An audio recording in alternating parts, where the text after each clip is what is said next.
عبداللہ بن مسعود رضی اللہ عنہ نے بیان کیا کہ رسول اللہ صلی اللہ علیہ وسلم نے شغار سے منع فرمایا۔ میں نے نافع سے پوچھا شغار کیا ہے؟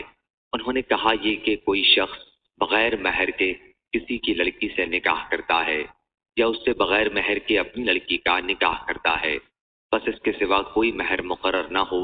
اور بعض لوگوں نے کہا اگر کسی نے ہیلا کر کے نکاح شغار کر لیا تو نکاح کا عقد درست ہوگا اور شرط لغو ہوگی، اور ہر ایک کو مہر مثل عورت کا ادا کرنا ہوگا۔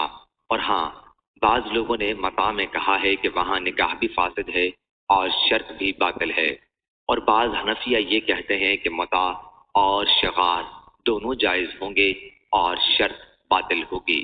صحیح بخاری حدیث نمبر 6960۔